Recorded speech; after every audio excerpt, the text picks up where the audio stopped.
Well, welcome to this Thursday night happy hour, Expression in Civil Society. I think we have a good discussion group going.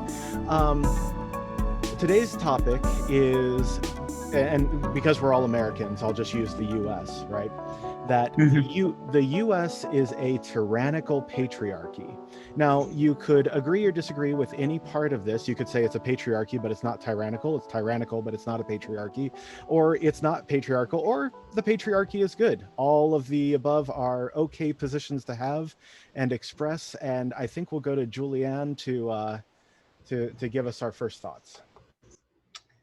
I would not use the word tyrannical, but I think that we are still living in a patriarchal society in which power and access to power has sorry, you cut out. Has been held. Can you start over again? So it's not tyrannical, but it is a patriarchy. It's a patriarchy. Power is held by the male gender. Okay. Access to power, promotions, employment, and that is changing. I just looked up the statistics for the pay scale for women in the U.S., which was traditionally 70 some cents women earned per male dollar. In Oregon, it is one of the most balanced states. Women now make 80 to 95 cents for every dollar that men make. Some states are far less. And I think that with the job losses of the pandemic, I think we're going to see women sliding backwards in terms of employment, and we'll see how that goes. But it is not looking good. Okay. And I'm very encouraged that younger men are equally invested in seeing women's wages increase and access to power. Okay. All right. So some interesting thoughts. And if it's okay with you, Julianne, I'm going to go ahead and I'm going to mute you. If you have something to say, just let us know. Okay. Mm-hmm. Just because I don't want the echoes to come through too much. Kira, you have the floor. Hi. So I do believe, of course, the government is tyrannical. I think it has nothing to do with the patriarchy. I don't actually think that we live in a patriarchy. I think a lot of people define or believe that we live in a patriarchy merely because of the percentage of positions held by men. And people tend to be looking obviously at government official jobs and the Fortune 500 CEO jobs and things like that. But if you look at the definition of the patriarchy, I have it here just to be super clear on that. Sorry. It's a social organization marked by the supremacy of the father in the clan or family, the legal dependence of wives and children, and the reckoning of descent and inheritance in the male line. And then 2, a society or institution organized according to the principles or practice of patriarchy. So I believe that a patriarchy would be more of like a social structure that's more like forced on the side of having men in these positions, but I don't think that it's like that at all. The reason that we see men in more positions of power and, more in the military and all these things that we have this idea as a society as, oh, they're running the show because there's more men in these positions. As I was mentioning in the comments, it's entirely organic because from the time period that women officially had complete equal opportunity, they didn't just flood into these positions. And the reason that you see the pay gap, which I don't mean to be abrupt, but that was a sort of a myth that was already debunked, because what they didn't consider in the pay gap was they didn't consider hours worked, the things that happened to get there. Men do make more when you consider the whole yearly wages and things like that, but it's also because the way they're wired is men actually do make riskier decisions. They are more likely to stay at the office longer. And one example that I have that would show for that is like, well, a couple examples. One example would be like Trump was putting historic amounts of money in STEM programs for women.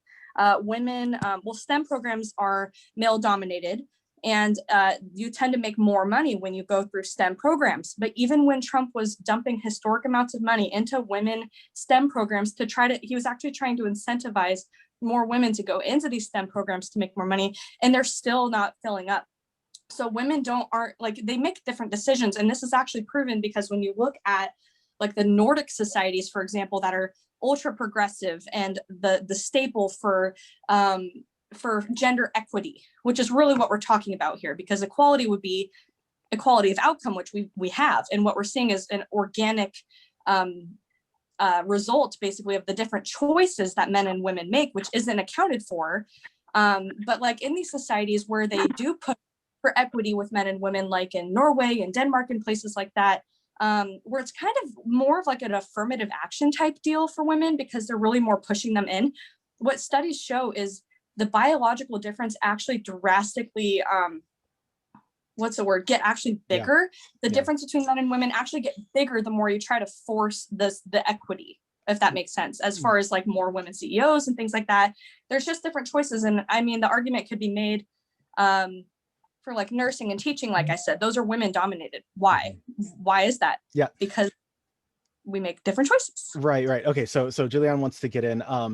I would like to narrow the focus just a little bit. And so let's talk definitions for a second. And Julianne, I'll get right back to you. And anybody else who wants to speak, just let it be known. Let's say that we can use the feminist definition of the patriarchy, which is that men have ordered a society for the benefit of men at the expense of women. Right? And so let's say that we'll just use that definition. Men prosper at the expense of women, and then how much we agree or disagree with that. Julianne wanted to respond, so let me unmute you and you can go for it. I asked you to unmute, Julianne. Got it. Oh, there you go. Patriarchy originated eons ago in almost all societies, but not entirely. There are quite a few matriarchal societies.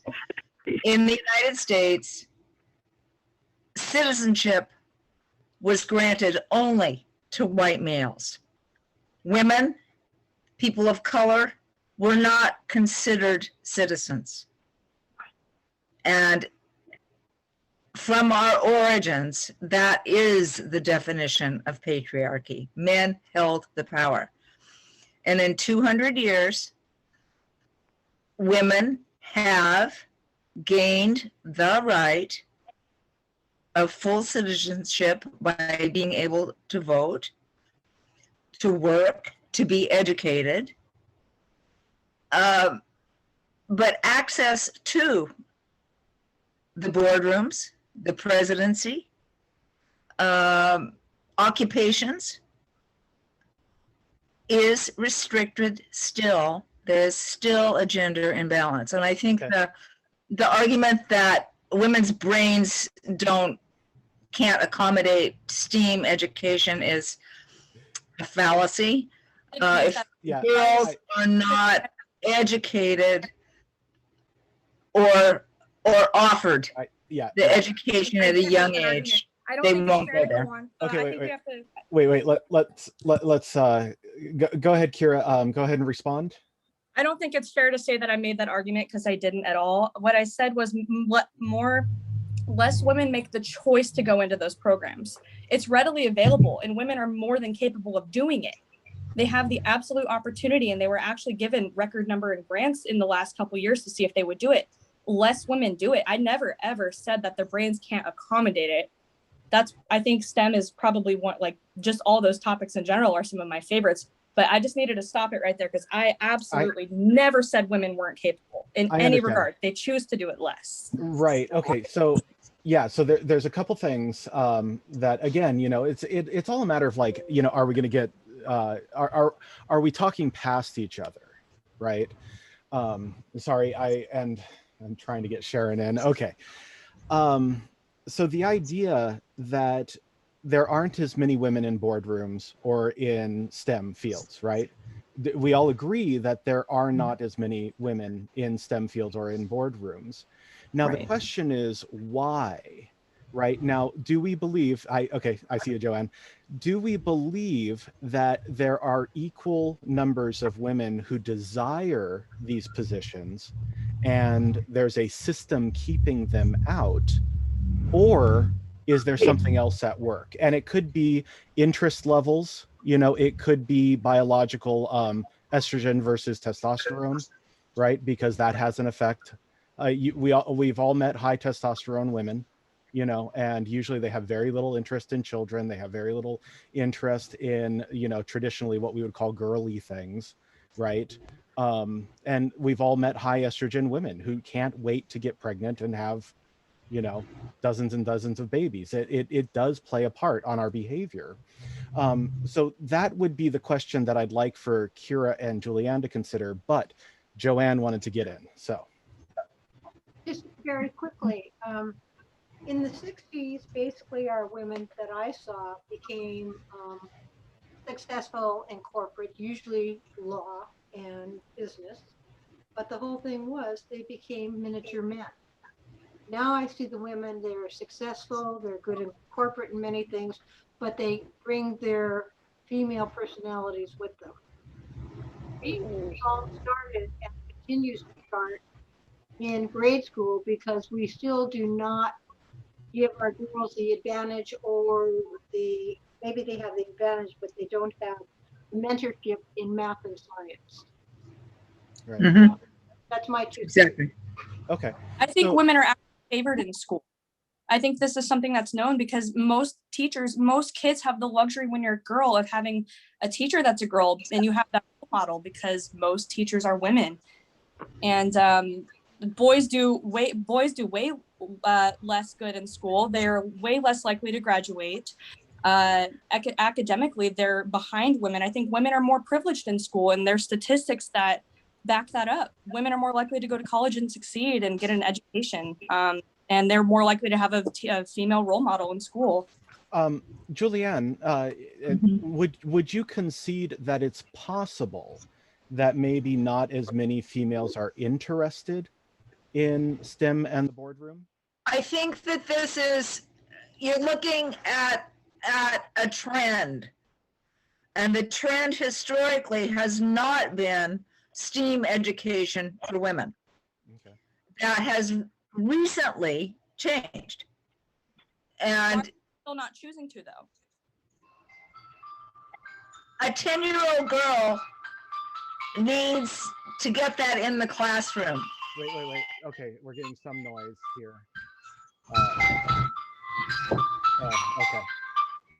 Okay. But certainly, Kira, you're of the age group that has received a lot of attention, in trying to get girls into positions of leadership and education and, science, mathematics, things like that. Can you speak to that personally at all?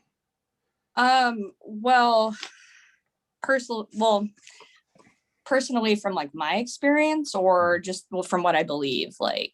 Well, I guess either. I just assumed that the idea of like a 10-year-old, I don't think, do we have to go back to somebody who's 10 years old, or, are the young women who are in their 20s, the recipients of modern attempts to try and bring them into traditionally male fields.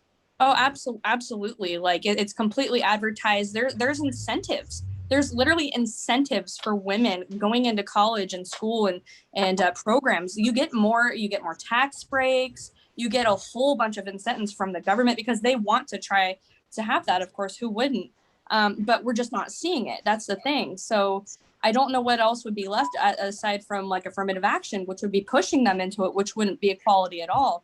So when you look at the numbers, like, and that's why I mentioned nursing and teaching, because if we lived in a truly patriarchal society where men just had to dominate everything in the modern day, why would we see so many different fields that are dominated by women? Because nursing and teaching have traditionally been the two primary about today, though. I think we're talking about women's fields. You can look at something that's been traditionally something, and then the difference between something that's been the case for all these years versus now is that since whenever I would say, I mean, I wasn't alive when women got the right to vote, but I would say that was a pretty good marker. And when women started to really come into the workforce, that we would have seen that flipped. People choose their paths now. There's no pressure coming from anything to my knowledge, except pressure. I mean, like I said, there is pressure for women to get into STEM, and you're still not seeing that. Mm-hmm. And I mean, also, if you do, I think I didn't do a ton of research on this, but there's also this, what they call like the golden age of matriarchy or feminism or whatever, which was when they would have considered there to be more matriarchal societies and things like that. And what they meant by that, they saw value in the different types of roles that women played and what they wanted to play. So when you look historically at like different matriarchal societies, when they, I guess, more dominated, it was more of them thriving in the roles that they were choosing to as societies. So like there is like all these studies on like hunter-gatherer type communities and things like that. And of course the women weren't going out and fighting and things like that because men have been viewed disposable throughout history. That's why you see more men dying, being murdered, being on the battlefield throughout history. They've been viewed as disposable. Women, I think, are the privileged ones. Okay. And actually, I'm really glad that you brought that up because that's where I want to move the conversation. But before we do that, Paul wanted to say something. Yeah, I think that this is a evolving cultural thing. I can speak from experience in that I've been in the hospitality field all my life. And your typical structure was that you'd have your waitresses or female, male in the back, and the manager was always male. Well, over the last 20 years, there's been a dramatic shift in that field, and there are a lot of women that have aspired to leadership roles. There are a lot of women that are cooking in the back of the house now. So I think that it's something that's in flux. It's changing over what it was. I think that everything kind of slows down in that process, but ultimately, I personally have seen a dramatic rise in female leadership in the hospitality field. So I'm one of. Yeah, yeah. Yes, you work at quite a swanky place, as I understand it. Yes. Okay, so one question that I would have for people who would say that we live in a patriarchy and patriarchy is bad, right? Because we could take the approach that we live in a patriarchy, but patriarchy is actually good, that people do better under a patriarchal system, which is kind of an interesting conversation to have. I don't know if we'll get to it tonight, but how do we justify this patriarchal theory when men tend to do the most dangerous jobs? Men are the majority of homeless people. Men die the most in wars. Men are the vast majority of suicides, right? It's very difficult to accept this notion that men have erected a system for men at the expense of women when men seem to pay pretty badly. For white privileged men, Michael. Well, but white privilege. We're not talking drones. Well, hang on. And worker bees. Well, wait. but it is What white does color have to privilege. do with it? I know. It's okay. Um, it is the white privileged men who are committing suicide. It's the white privileged Yeah. men that died in World War II. It's the white privileged men that died of black lung. I don't see how that argument changes very much. It's still men. White, white men, it is our tradition from when we first came here that the men take over the hard jobs. Women, as in Israel, are capable of doing both. The problem here is, as I see it, we haven't given equal accordance to men and women what they want to do, how they want to do it, and we have not been mentors to either one. Well, but Joanne, that I mean, I don't mean to pull the biological card, but that's just not true. Women, there are no the most physically strong women are basically as strong as average men. That's just a biological fact. So it's very difficult to say that women can do everything that men can do. Okay, let's But talk. men can't have babies. That yes, it's true.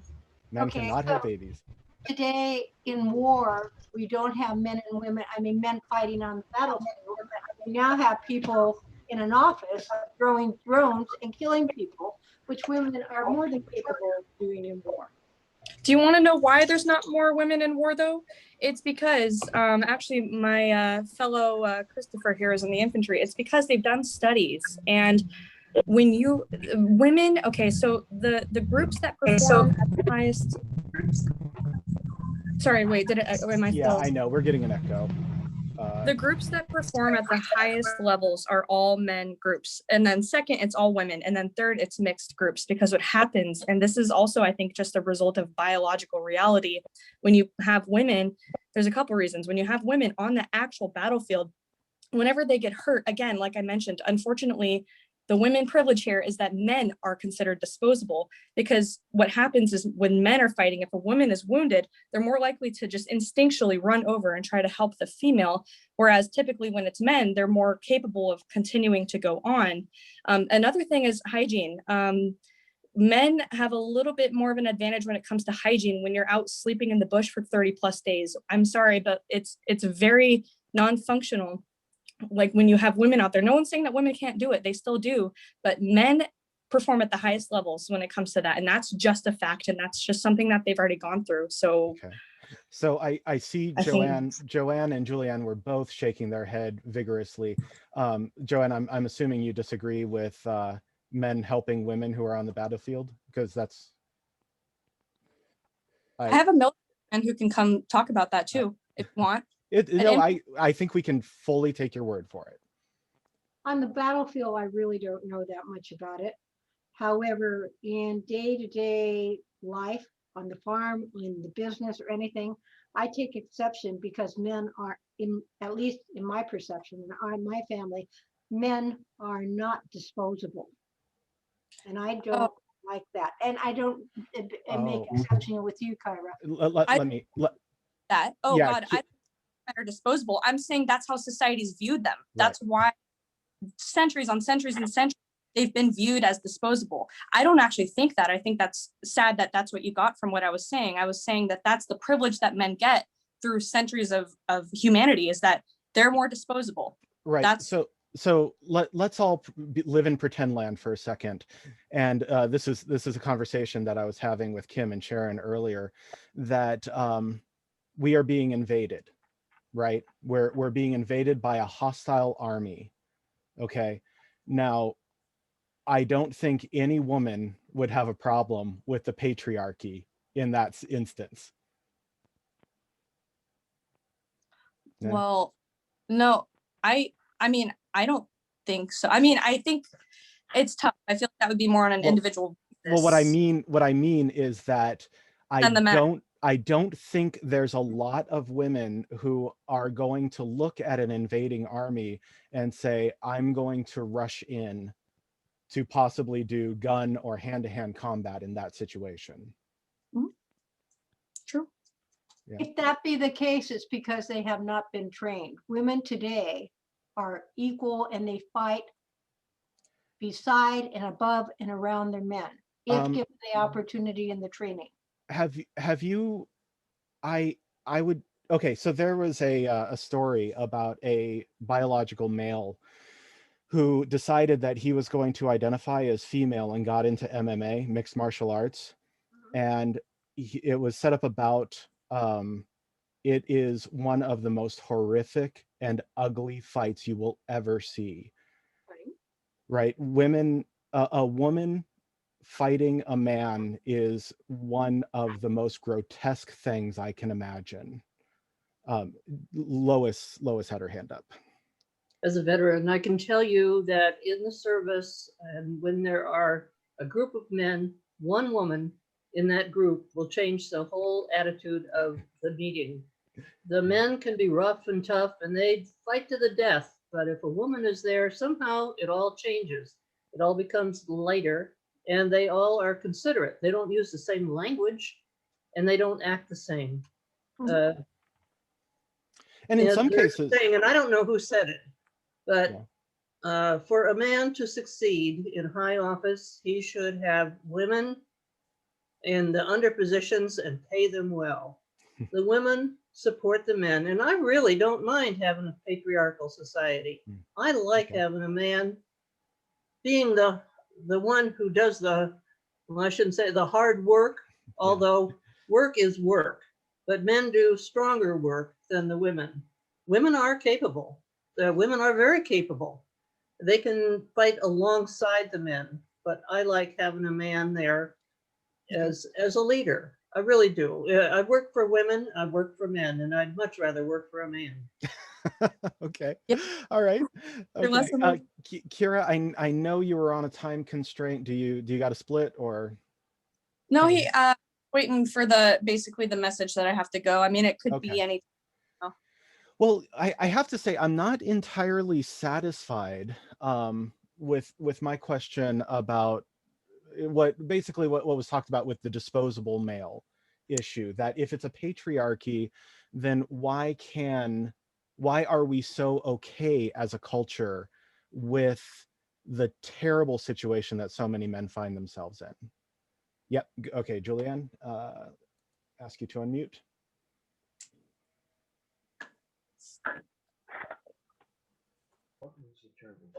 There we go. Because our society is based on the ability to wage war, veterans are disposable. Most veterans who've experienced war are male. Yeah. I think that's a great failing. But how? And you're looking, and it's also, it is not that males are disposable. You're also looking at class issues. You mentioned coal miners. Yeah. This is a class issue. There's no way a coal miner is going to sit in a boardroom. So a boardroom of the New York Stock Exchange, you know? Yeah, but that would seem to defeat the idea of a patriarchy and replace it with what's essentially a caste system, because if it's a class issue, this is true. Yeah, I mean, there's caste involved as well. Class. Okay, so here's my question, right? The patriarchs of a United States society, we are having so many audio problems. Okay. The patriarchs of our American society, right, in the boardrooms or in presidential offices or, or government or whatever, would they prefer the women of their same, let's say, caste in their same socioeconomic group over the men who are doing these menial labor jobs? And if that's true, then how is it that we live in a culture erected by men at the expense of women, right? It would seem that we live in a culture erected by the powerful at the expense of the less powerful, right? Men or women. That's what it would hint to me. Not that I agree with that, by the way, but I'm just stating that as an idea. Okay, let me get you unmuted, Julianne, and you can respond. No, did you freeze up? I asked you to unmute. I know, technical problem. I think I blame the rain. Got it. Okay. I think both is true. I think we all recognize that those that have power want to keep power. They're mutually exclusive to a large degree. No, they aren't. Yes, They- they no, are. no. If rich men prefer rich women to poor men, then by definition that is non-patriarchal. Shh. How? What is the percentage of women currently in positions of power? Well, they have their wives, they have their No, I'm not talking. No, I'm not talking their wives. I'm talking. What is the percentage of women in the boardroom? yeah, Women in it's Congress. low. It's low. Yeah, It's low. Admittedly, What? it's low. But the point is that if a socioeconomic class is looking out for its own interest, regardless of sex, right, then that would diminish the idea that we are a patriarchal society by definition. No, Yes, I promise. no, Michael, no. Okay, well, tell me where I'm wrong. Give me an example. Okay. Show me. Give me an example. I can do that. I can do that. Okay. I believe wholeheartedly that that let's say President Jones, right?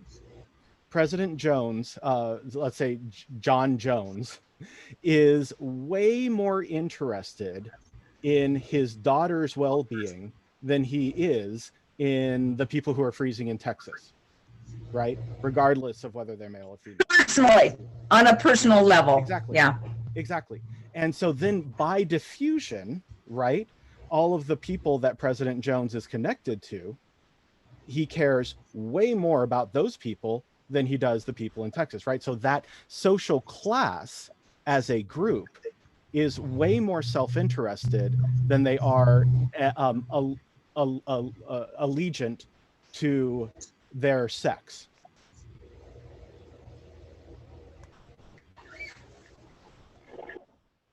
You're talking culturally and you're talking personally. And socially. But it's And so, important. yes, Yeah. Okay. yes. Yeah. Let's get But they're concerned about their families, their neighbors, their friends. right. That's true on every single level. Okay. Let's. I'm not talking about the entire structure of society. I'm just talking about. And I am. So. Yeah. Yeah. Okay. Go ahead, Kira.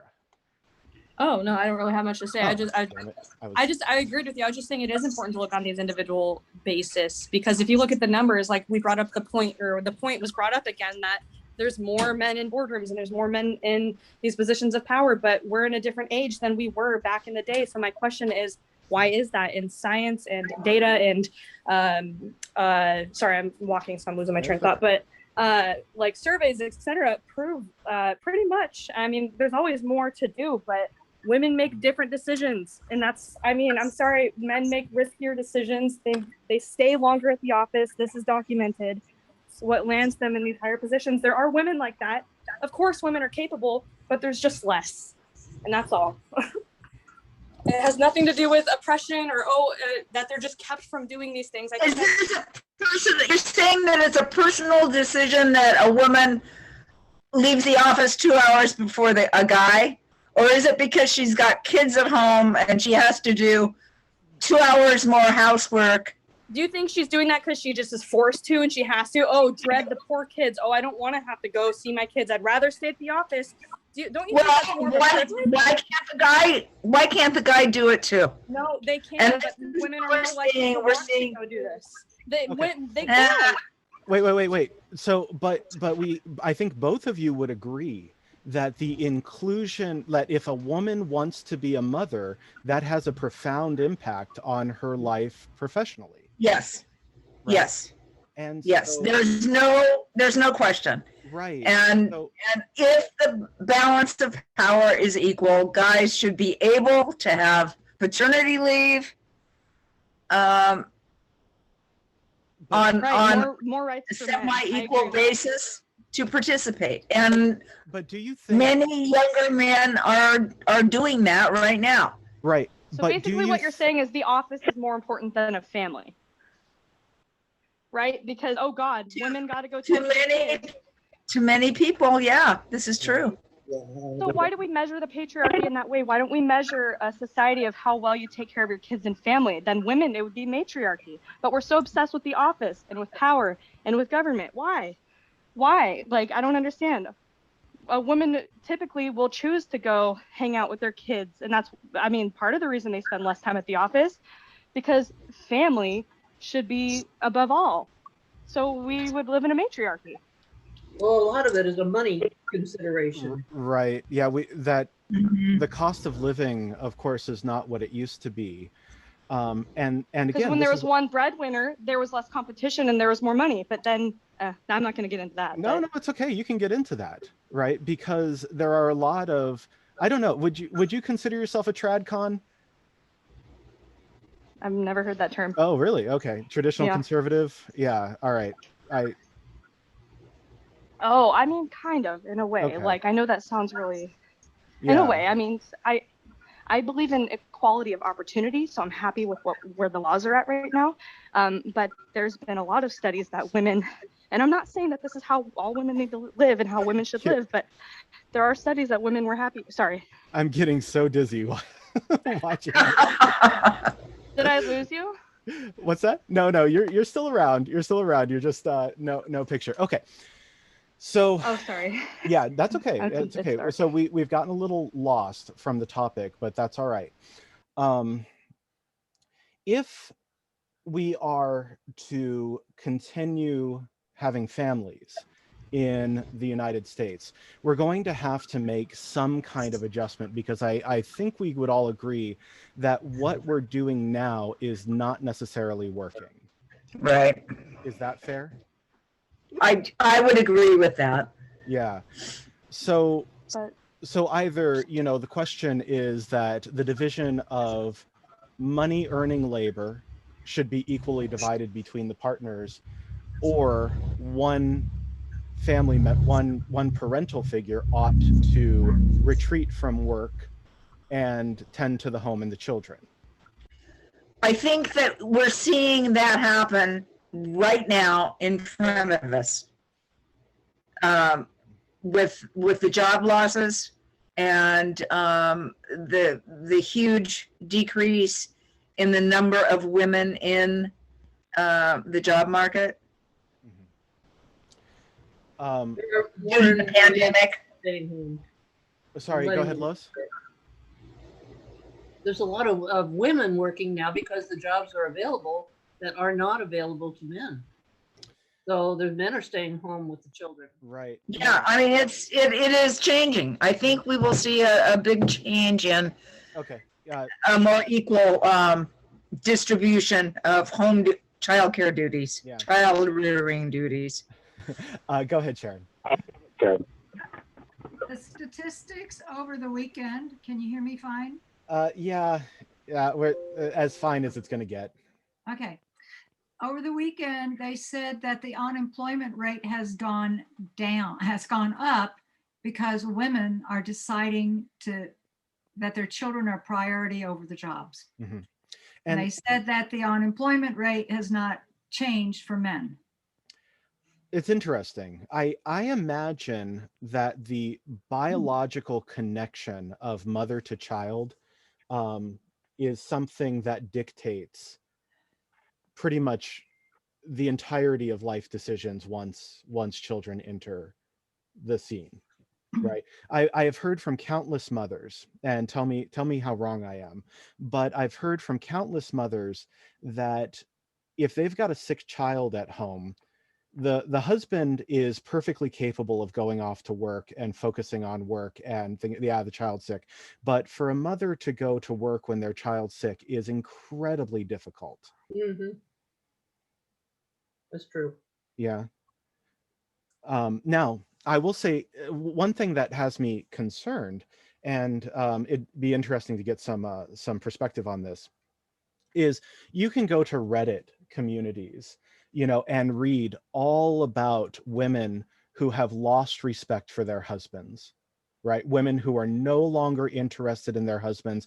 They end up having affairs. They end up, end up living like roommates in separate bedrooms. This is like a very common phenomenon when men start earning less than their wives, right? When their wives get promoted and they don't. So they end up being house husbands, taking care of the children, that the wife essentially loses all sexual interest whatsoever. And wouldn't this seem to indicate that women are actually desirous, I'm generally speaking, not every woman, but desirous of a more patriarchal system, to marry or mate with men that are at a higher social status, hypergamy? No, Julianne shaking her head no. I know you're muted, Julianne. If nobody else wants to, oh, Sharon wanted to get it. Let's let Sharon go, and then I'll let you respond. I don't think that social media is a true research experiment. Well, what if there was like something that, let's say maybe there's like a piece of media, like a movie or a book, that showed a woman being just absolutely subdued by a man, right? Where she's essentially his sexual servant or his slave, and women just ate this up by the millions. I mean, if we had an example of, like, let's say a book like that, wouldn't that give some credence to what I'm saying? Are you saying it's fiction or nonfiction? Fiction, a fictional book where a man just completely exudes complete control over a woman. It's written by a woman, and women in the millions just eat it up like it's the most important thing they've ever read. Well, that was shown in Shades of Grey. There we go. Yeah. What did you say? 50 Yep. Shades of Grey. I think the 50 Shades of Grey phenomenon can't be ignored, right? Julianne's gonna get it. I was just going to say that's every romance book that's written, and it's a huge genre. Right. That women, and it's women that just suck this stuff right up and fall for it. It's like, Right. I'm sorry. I think that would actually be what she just said would be a point that kind of like puts value in kind of my stance here, though, is because it's not like they're just you're literally just agreeing that that's something that they eat up. Why is that? Is there maybe Some women, and it's older women usually that read this. The market disagrees with you. The market disagrees with you. The multi-million-dollar market disagrees with you on that, though. There's, of course, marginal and individual cases, though, but the market kind of is in favor of what Michael just said, and that's why I thought that was like a funny, good point that you brought up. Thank you. Well, look at Harlequin books. They've been going on for years and years. They sell like magic, and they are same old thing, plot, same plot. They have problem, and then it's solved. So and, the writers just turn them out, and Book of the Month Club. There's women just they have a subscription. So here's my hypothesis, and everybody knows that I'm a firm believer in evolutionary psychology. I believe that behaviors of human beings are encoded into our evolutionary DNA, right? I think that in the nature versus nurture debate, I think it's probably about 80% nature. And I believe that within hypergamy, which you can see in most mammals, right, women desire, not all. There are anomalies, there are always exceptions, but generally speaking, women desire a world run by men. No? I got to go here soon, so I just wanted to say my last point. Okay, go for it. I think I basically I think a lot of what's going on and with like feminism and modern feminism, and like what I've gathered from this discussion, at least from my point of view, is we're really starting to undermine biology less and less. Like there's so much less value in having a child and raising it, because you got to do so good at the office, and you have to be the governor, and you have to be the president, because otherwise we would have a horrible tyrannical patriarchal society. So you got to make sure there's more women. And I guess my last statement was I think through years and years, I honestly think my point will come through as more opportunity is pushed on women, and as we start to mimic more of these countries that are already ahead of us with this progression, that it's actually really going to set women back as far as this like affirmative action thing I kept mentioning. So my last point is just I don't think we should really ignore the biology. I think it's important to remember there are huge psychological and biological differences between men and women, and that's not a bad thing. I think women have a tremendous value in what they're capable of doing as far as like nurturing and I mean there's still tons of women badasses. My mom is one of them. She's a crazy Navy chief who went overseas and all of that, and I aspire to be like her, but differences, and I don't think it's fair to look Yeah.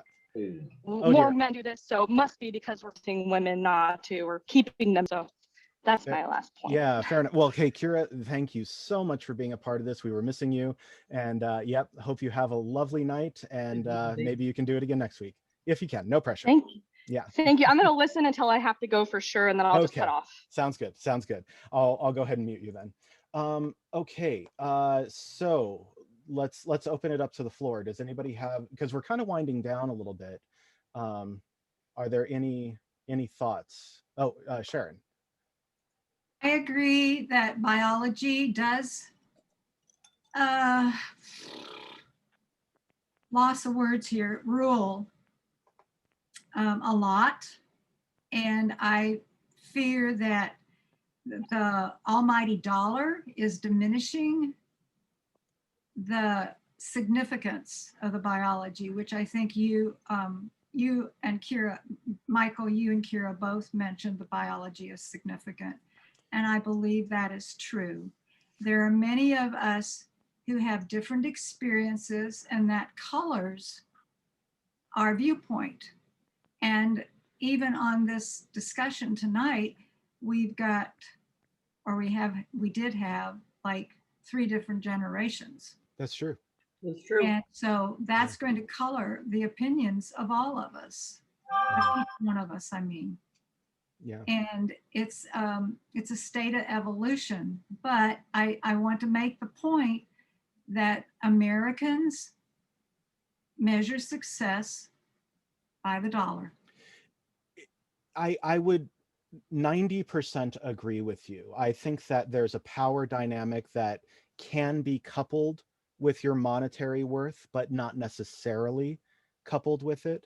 So I think money and power, I think that there is that element, and I think that it's been there since the beginning, though I'm loath to admit it, that there is part of American culture that is very, I don't know, I don't want to say greedy, but there is a relentless pursuit of power and money that has been celebrated in America since the beginning.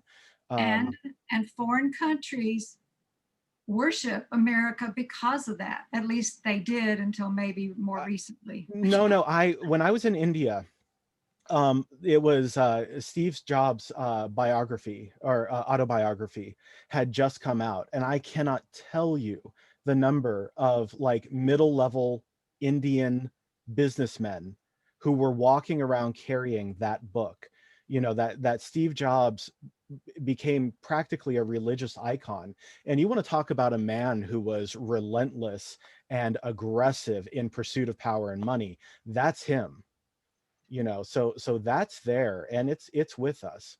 One thing that I would like to say is I feel like I always have to remind people that when we're having these difficult discussions, for me personally, I think the single most important thing that any society can do is to maximize human potential, right? So what that means is that any woman who wants to be in positions of leadership or spaces that maybe traditionally women were not a part of, it's vital that society make her feel supported and encouraged, right?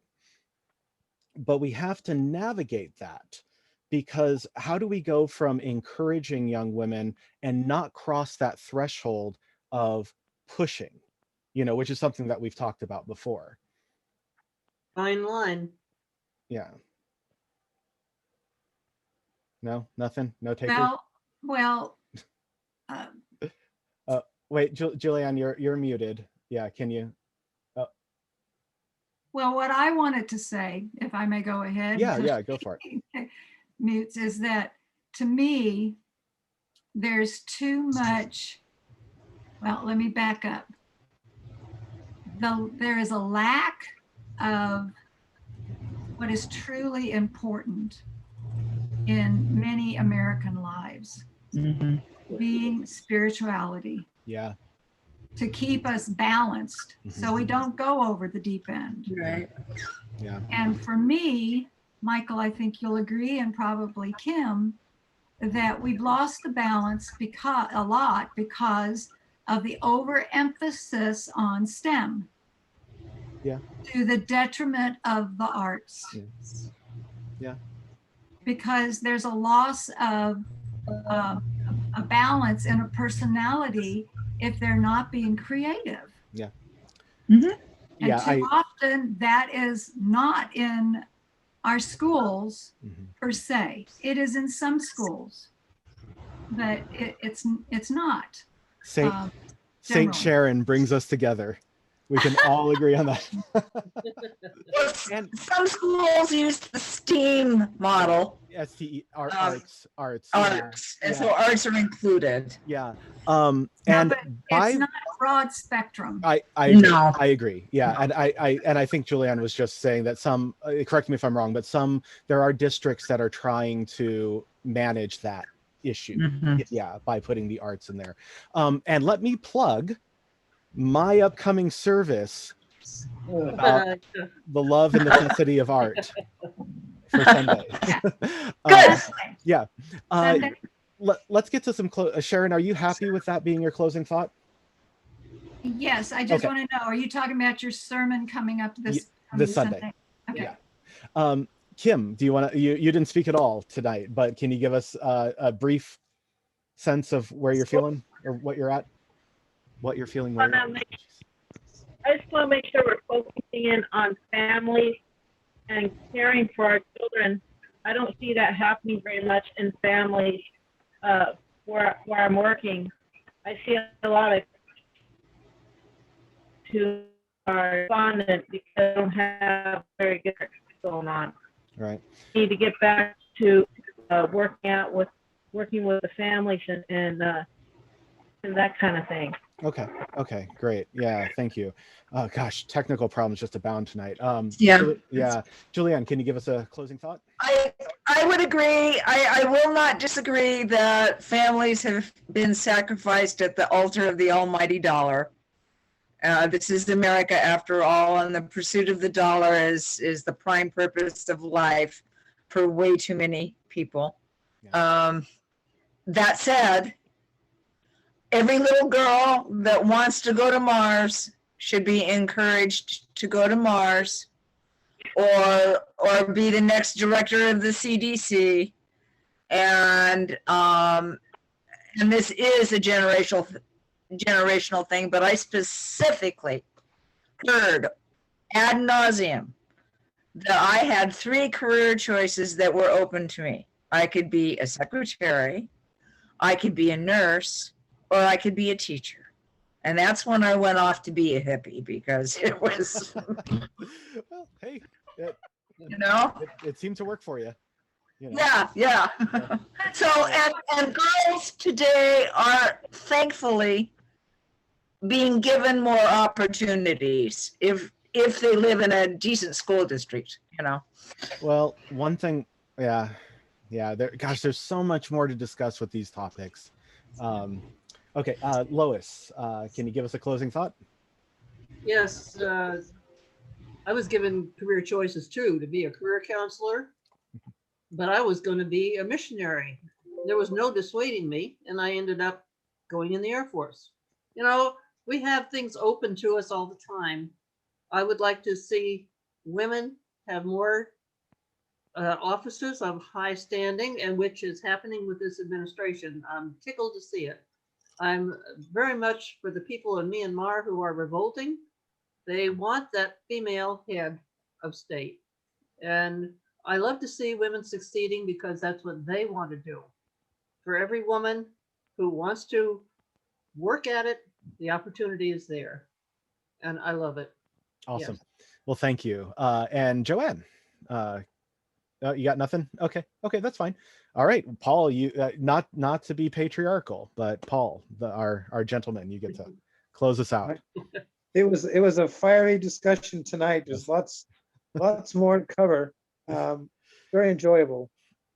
Thank you, everybody. Oh yeah, yeah, and thank you all for being here. Yeah, it seems like every single thing we bring up could open the door to at least like 10 other topics, and it's like these issues are so big, but at the same time, it a dam that never that where the locks never come loose is eventually going to break or flood.